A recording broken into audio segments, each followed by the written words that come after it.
going for a ziyarah and why. Okay, so what we have established is that Rasulullah sallallahu alaihi wasallam, for example, he used to visit Al-Baqi'. And Al-Baqi' at that time hosted the graves of some of his companions and some noteworthy personalities in Islam. But the reason why the Holy Prophet used to visit Baqi' was because that was his local graveyard. Those of you who visited Baqi' will see how close it is to Masjid An-Nabawi.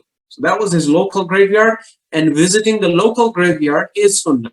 It is an established Sunnah. The Imams encouraged it because they used to say that going to the graveyard gives you ibrah. It's a place where you can reflect and learn lessons. You see so many people buried there. These are all lives, people just like you who walked and talked and ate and drank on this earth, and today they're reduced to sand. So that is ibrah for you, and that's why the Imams promote visiting the graveyard, especially the local graveyard. But in general, any graveyard, you can visit it and go there for ibrah. Yeah, that is established. Now, did the Imams visit graveyards like that? As I told you, Rasulullah used to visit Baqi'. Did he visit the graves of Shuhada? Yes, it is mentioned in the Sunnah that he visited the graves at Uhud. Uhud, remember, was the battlefield where he lost some of his distinguished companions like Mus'ab ibn Umayr, his own uncle, Sayyidina Hamza ibn Abdul Muttalib.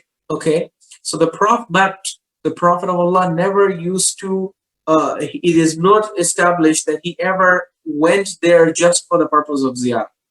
So he would stop at Uhud when he was coming back from Makkah, let's say, or if he's going to Makkah and Uhud is on the way, so he stops there and he prays he doesn't pray to the Shuhada, he prays for the Shuhada and his companions who are there, he prays for them. So yeah, praying for the dead, you can say or praying for the Shuhada who are alive is okay. It is established by the Sunnah of the Prophet. But other than that, as you mentioned, yes, this is true. A lot of people, unfortunately, they go to ziyarah with their wish list. In fact, I was once having a discussion with some of our brothers, and I mentioned to them that, this is what the reformist scholars have said, that, this is wrong and all of that. So they're like, okay, so then there's no point going to ziyarah. So I was like, what? You're going to ziyarah just to ask your hajat? You don't have any other reason for going there? And like, well, that's the main reason. Is that we'll get our hajat. Hajat, Allah has told you, ud'uni. He has given you a blank check. And He has, you can ask your hajat anywhere and get them, right? So ultimately, if it was just about getting your hajat, you could have asked anywhere and Allah will still give them to you, right? But no, it increases the chances and this and that. Well, that aspect is not established, okay?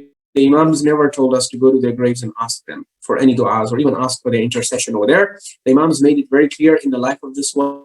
Said, if you want to take your salah very seriously, because inna shafa'atana lam tanala mustaqifan bis salah.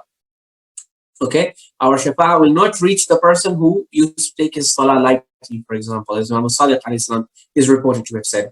And numerous other narrations in which they talk about categories of people who will not receive shafa'ah. One of the biggest categories is ghulat. If you want their shafa'ah, stay away from ghulu. Because if you get involved in ghulu, then you get the opposite of shafa'ah. Thank you for watching.